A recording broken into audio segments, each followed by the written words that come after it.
Hello, everyone, and welcome back to the Living Dvnly podcast, the podcast that is dedicated to helping you rediscover your true self through refined and intentional living. In each episode, we focus on mindfulness, intentional decision making, and taking small, purposeful steps that guide us toward a life that feels more authentic and fulfilling. I'm your host, Amber Janae. I'm so glad to be back and just be in my own vibe, in my own element. I'm currently sitting in my home office recording. The sun is getting ready to set.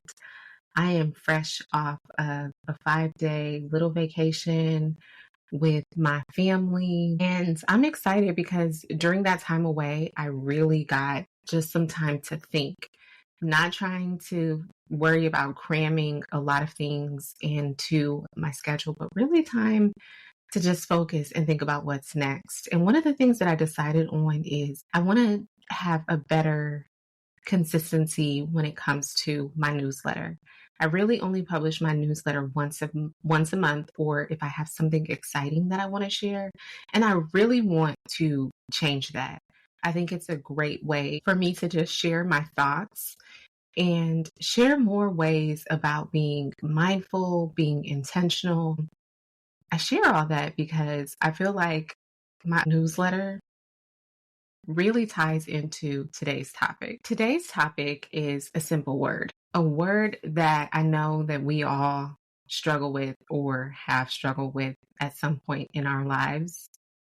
And that word is no. But before we dive too deep into today's topic, I want to share how learning to say no saved me from a life rooted in self-sacrifice. So a few years ago, I found myself in a cycle of saying yes.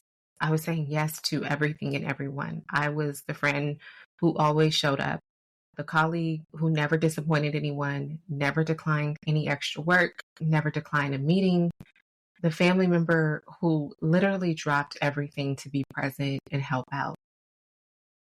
And it seemed like I was the go-to person for everything. And while that all felt good initially, eventually I started noticing a pattern. I remember one specific moment. It was a Saturday morning, and I was so excited because I had plans to cook myself a nice afternoon meal and just enjoy a day in my apartment. This is when I lived in Berkeley. I had a view of the bay. It was just so nice. I could literally sit on my sofa and catch the views. I wanted to watch all my favorite movies that day and just have a cozy day in. But at some point, I got a call from a friend who needed a ride from the airport. And if you are familiar with the bay or if you live in the bay, driving to SFO is probably borderline as chaotic as driving to LAX. I wasn't really feeling the drive, but without even thinking about it, I said yes. I packed up all of my things, canceled my day plans, and spent hours driving in traffic, exhausted, silently frustrated, but not really vocalizing how I felt. And at the end of the day, I realized something important. I hadn't said yes because I wanted to help. I said yes because I felt obligated to help. I felt guilty at the thought of saying no. And so I sacrificed my own needs, my own peace to accommodate someone else. This experience for me wasn't just this one-time thing. I had created a pattern of putting others' needs before my own, almost to the point to where I was living in this constant state of being burnt out. It started very young for me.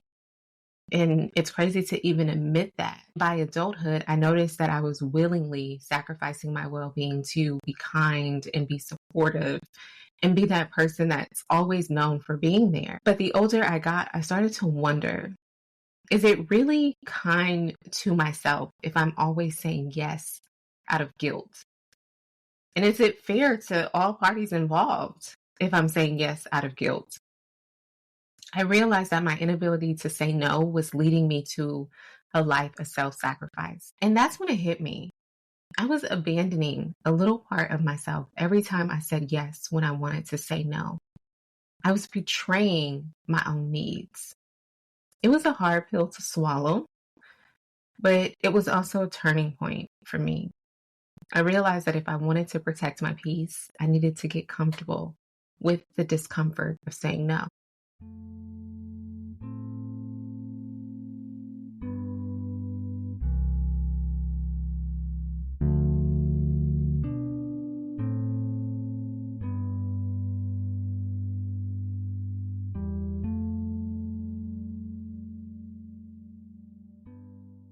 So, today we're going to talk about the art of saying no and why it is so essential for maintaining our mental and emotional health. It sounds so simple, right? Just two little letters, the N and the O. For so many of us, saying no feels like an impossible thing to do.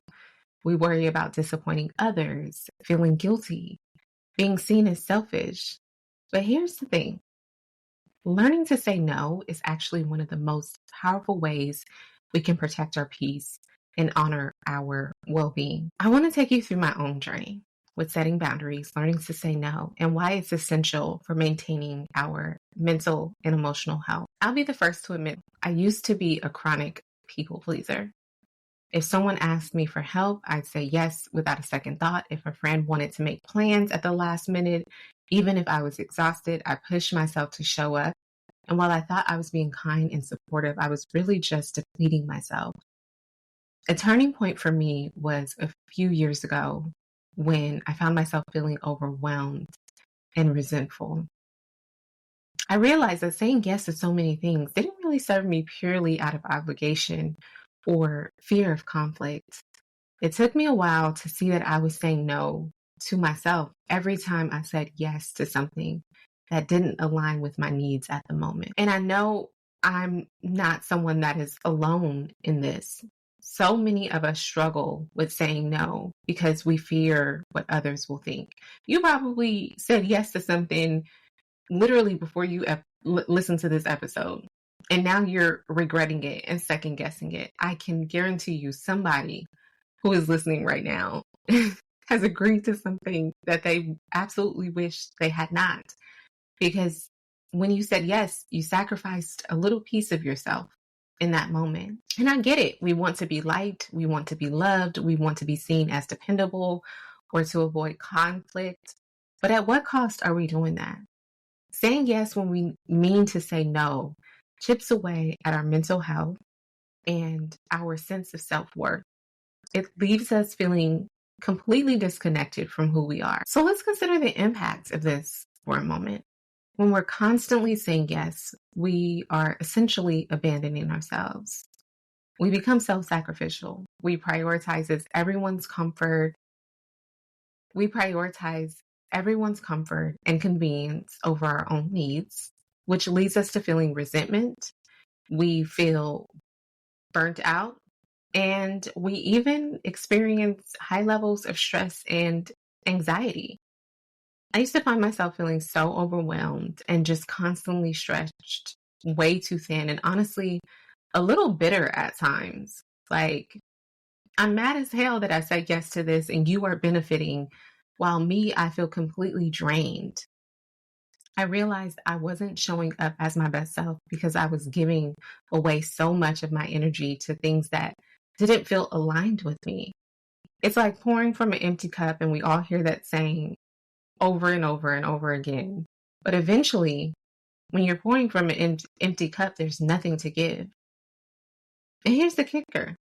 Most of the time, the people we say yes to don't even realize the toll that it's taking on us because they benefit from us saying yes so much. Like, it's completely not even a thought of theirs to consider how we may feel. Because as long as they benefit, they're okay. They feel good. They don't know that we're sacrificing our well-being to meet their needs.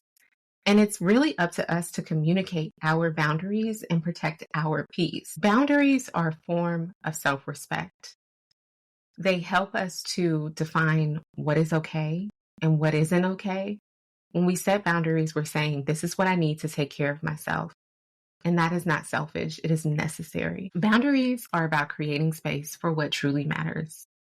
They are about saying to ourselves, I love and respect myself enough to prioritize my own well-being. And when we choose to set boundaries, we are actually showing up better in our relationships, not just our relationships with others, but our relationship with ourselves.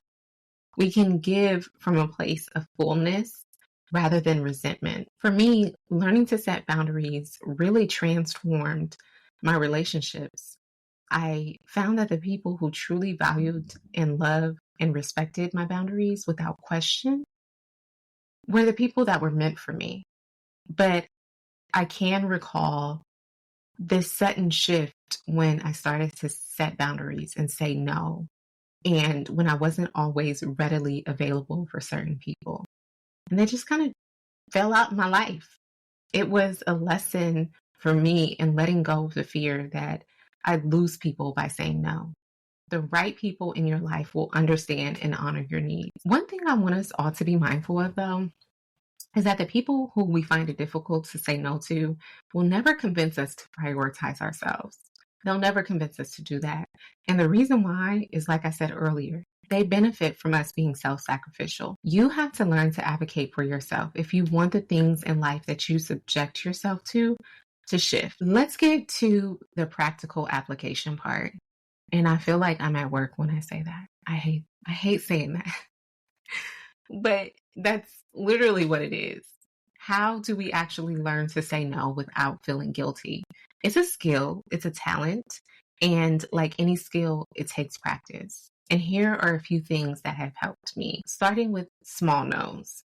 If you're new to setting boundaries, begin with the low stakes. Low stakes situations really help to build your confidence in learning to say no. So for example, if a coworker asks you to join them for a quick coffee run during your break, but you've been looking forward to using that time to recharge, you could say something as simple as, thanks for the invite, but I am going to take this time to myself. Or if a friend or a family member asks you to help with a small favor that you really don't have the capacity for, you might say, I'd love to help out, but today isn't a good day for me. Let's plan for another day. The second thing is being clear and being kind. You absolutely do not have to be mean or harsh when you say no. It's possible to be firm while still being compassionate. For example, if someone invites you to an event and you're not interested in going, you can say something to the effect of, I appreciate the invite, but I'm going to pass this time. I hope that you have an amazing time though. I'm good for that. I'm good for telling people that, you know what, I'm gonna sit this one out, but I hope that you have fun. Or if someone like a sibling or a cousin or someone asks you for help with something that doesn't fit into your schedule, you can easily just say, that sounds great, but I really need to focus on some other priorities right now. Let's revisit it at another time. And then lastly, practice not explaining yourself when you say no. This is very, very hard. And I can guarantee you, all of us have at some point said no, but had this long ass explanation as to why we said no. This was a big one for me. I used to feel like I had to justify every single no with a lengthy ass explanation. And let me tell you, when I stopped doing this, I felt good about it. I can't make it because I have a lot going on with work, blah, blah, blah, blah, blah. I need some downtime. But really, the truth is a simple no. That does not work for me. That is enough. The no is enough. So if someone asks you to join a group project or a committee or something like that, and you don't have the time, you can just say, thank you for thinking of me, but I'll have to pass on this one. Remember that your boundaries are valid. You don't owe anyone an explanation. You don't have to go into depth and write a full page dissertation why you are choosing to prioritize your well-being. You just don't. It's important to remember that you are not responsible for other people's disappointment. It can be incredibly hard at first, but you have to always keep in the back of your mind that protecting your peace has to come before people pleasing. And over time, It becomes a lot easier to say no, and you're saying no with more and more confidence, and you're not feeling guilty when you're saying no. Saying no has become one of my biggest acts of self love and self compassion. It's given me so much freedom to focus on what truly matters: my health, my wellness, my creativity, and the relationships that nourish me. When we say no to the things that drain us, we make room for the things that fill us up, the things that inspire us to be our best selves, the things that pour into us on a consistent basis. I found that saying no has allowed me to live more intentionally. It's really given me the space to rest and enjoy my life without the constant pressure of meeting everyone else's expectations. I really don't know who needs to hear this, but we're going to talk a little bit about learning to say no to our parents. Yes, I know we're all struggling. I am talking to you. I get it. This one hits home for me too. My mom is really good at guilt tripping me when I try to say no. Love her dearly, but when she needs something and I choose to prioritize myself, she is good at making me feel like I am being selfish. She'll call me up and ask me to do something like go pick up her packages because she's out of town. Mind you, this woman lives in a gated community and she could leave anything on the front porch for days on end and she'd be fine because the neighbors are lurking. Nobody can get in nobody's getting up in here. But when she asks for things, if I hesitate even for a second, I can almost hear the disappointment. It used to be really hard for me to stand my ground because I feel like I was letting her down, or worse, I was being ungrateful. And you know how Black moms can be. A Black mama is good for telling you that you are ungrateful, or telling her no is disrespectful. Like, really, after all, we get it. You as a parent have sacrificed so much for us. But we have to learn that we are not obligated to sacrifice our own well being, or now for me, that I'm a parent, my son's well being, for the comfort of my parents and even my siblings. Before I had my son, it was incredibly hard for me to set boundaries with my mom. I'd find myself agreeing to things that I really didn't want to, just to avoid feeling guilty.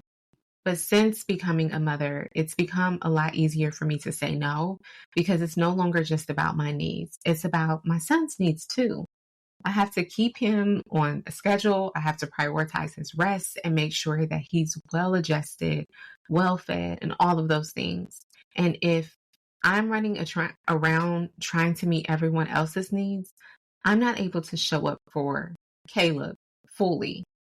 For example, there have been times when my mom has tried to pressure me into driving her places or running errands with her or for her. And I know that the time that she's asking me to do this is during his nap time or his bedtime.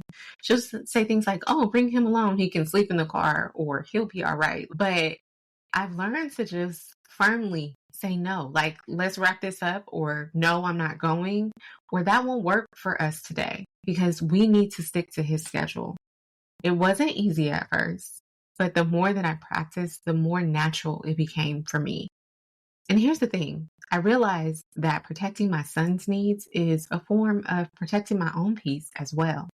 I know many of us feel this deep sense of obligation when it comes to our parents. We don't want to disappoint them. There's this unspoken expectation that because they've sacrificed so much for us, we owe it to them to say yes. But the reality is, we're not obligated to sacrifice our own well-being for their own comfort or their happiness. And I want to be the first to tell you, if you are someone who struggles with saying no to your parents, you do not need an excuse. You don't need a kid. You don't need somebody else's schedule to tell your mama no. Just go ahead, tell her no. It's okay. It's okay to set boundaries with your parents, even if it feels uncomfortable or unfamiliar, especially when it feels uncomfortable and unfamiliar.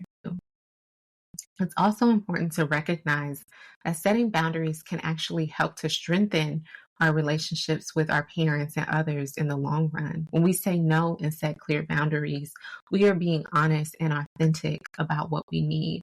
And it may take time for people to adjust, but ultimately it allows for a healthier, more balanced dynamic when they do adjust and understand. I want you all to remember that every time that you say no to something that doesn't align with your values or what you need in the moment, you are saying yes to yourself.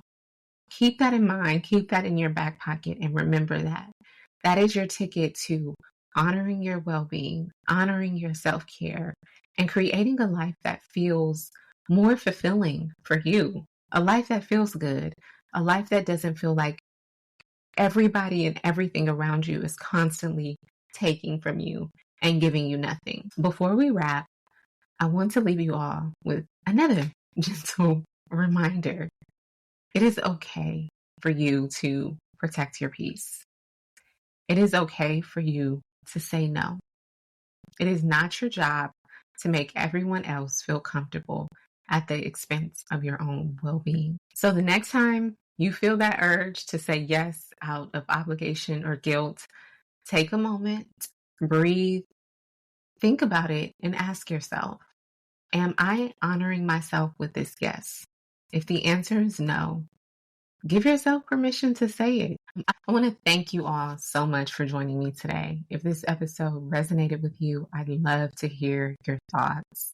We can talk about our mamas in a respectful way in these comments, or you can send me a DM on Instagram and we can talk about it at Living Dvnly, and Dvnly is spelled DVNLY. And don't forget to subscribe to the podcast so you never miss an episode. You can also find me with the same handle on YouTube. Go watch some content on YouTube, go subscribe, leave some comments, like the videos. Your support is greatly appreciated. And then also, too, you can subscribe to my newsletter at amberjanae.com. There is so much content for me that you all can keep up with. You don't just have to listen to the podcast. There's a wealth of content and inspiration on living your best life, living your best intentional life. And until next time, I want you all to take care of yourself. Remember to set those boundaries and say yes to you. I hope that you join me on the next episode where we will continue to explore ways to live more divinely.